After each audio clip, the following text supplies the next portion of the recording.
Mesdames, Mademoiselles, Messieurs, bonjour et bienvenue de retour à Hélène Boucher pour une interview sympathique avec Florian Bourrasso et Nathanaël Molin. Merci d'être venus nous voir, messieurs. Bonjour. Bonjour.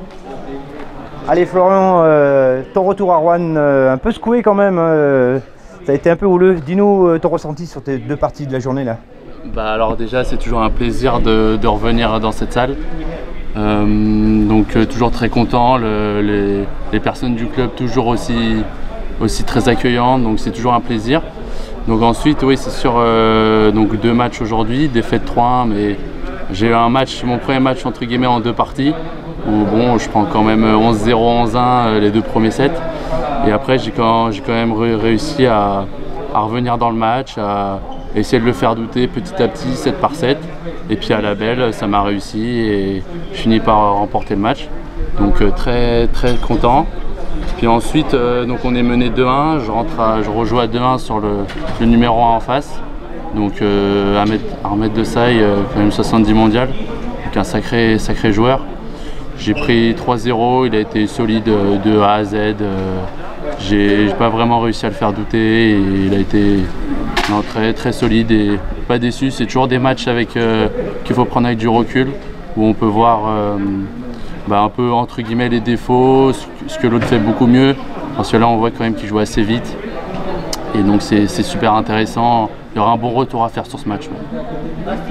À propos de retour, fais-nous rêver, qu'est-ce qui t'a fait le déclic pour prendre 2-0 dans tous les sens du terme, et derrière, qu'est-ce qui t'a mis le déclic pour remonter la pente face à Martin Allegro?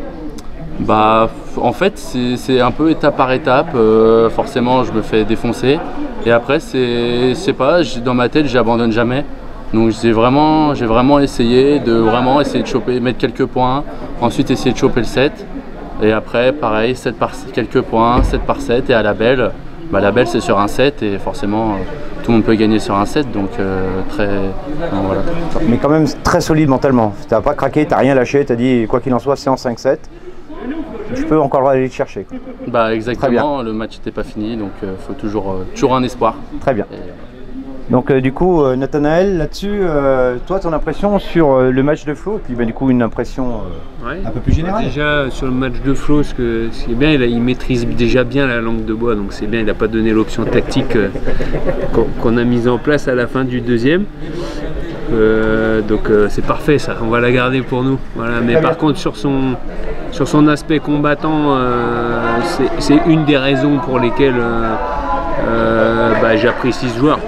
C'est que je sais que c'est jamais fini avec lui et qu'il est capable de me faire des matchs extraordinaires. Il l'a déjà fait par le passé, l'année dernière il a commencé, donc sa saison en pro il nous l'avait déjà fait sur des sacrés joueurs comme Eziwen.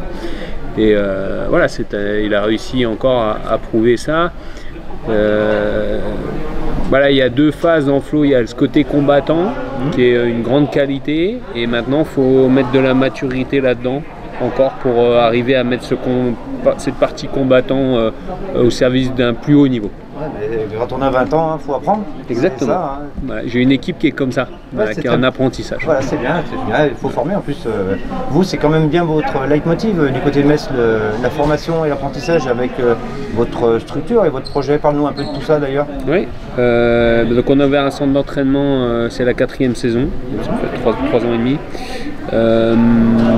Pourquoi ? Parce qu'il y a beaucoup de jeunes qui se retrouvent sans structure, donc on peut répondre à ça.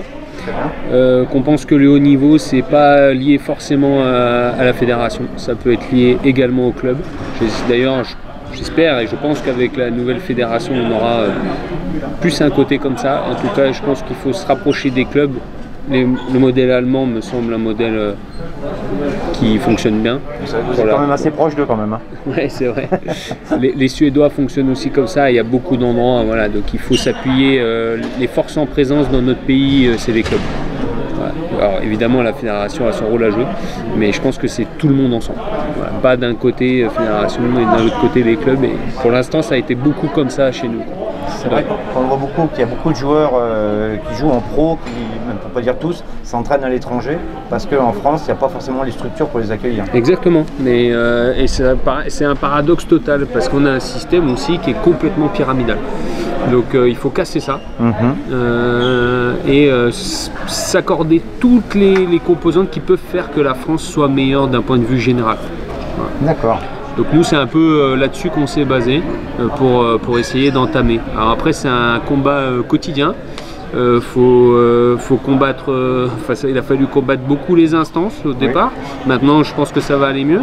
Même à l'intérieur du club c'est pas tous les jours facile parce que tout le monde n'est pas forcément exactement dans le même projet.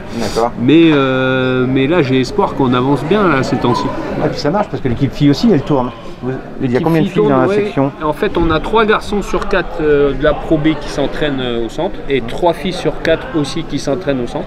Évidemment si on pouvait avoir 100% ce serait encore mieux. 3 sur 4 dans 2 équipes pro on est quand même les seuls à le faire. Donc voilà c'est une vraie satisfaction de notre part. Super. Allez, la question rigolote.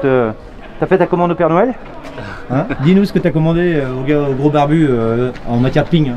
On va pas savoir sur le privé, juste en matière de ping. Bah, en matière ping, non, pas grand chose. Monsieur est modeste, pas grand chose. Non, à part, non, entre guillemets, c'est pas vraiment un cadeau, mais ce que j'aime bien faire avec mon père, c'est on regarde mes matchs, puis c'est toujours un plaisir parce qu'il est fan de ping, moi aussi, et puis c'est le plaisir qu'on va prendre un peu aussi pendant les vacances. Ah bah, il a été servi aujourd'hui. Hein. Et toi, Nathanaël, t'as commandé quoi au Père Noël dans la besace ping-pong? Malheureusement, le Père Noël, c'est fini, c'est moi le Père Noël aujourd'hui. Bah, t'as la barbe. Voilà, c'est ça. Tu commences, elle n'est pas encore blanche, mais ça commence à venir. Ouais. Bon, bah voilà, famille, un peu comme tout le monde. Voilà. Non, écoutez, je vais vous donner une petite info comme ça, perso. Cette année, on va faire une tombola pour les cadeaux dans la famille Molin. Voilà. Ah bien, tombola et on tire au sort le cadeau, c'est ça? C'est ça. Ah cool. Ok, bien. Bon bah messieurs, merci bien pour ce moment partagé.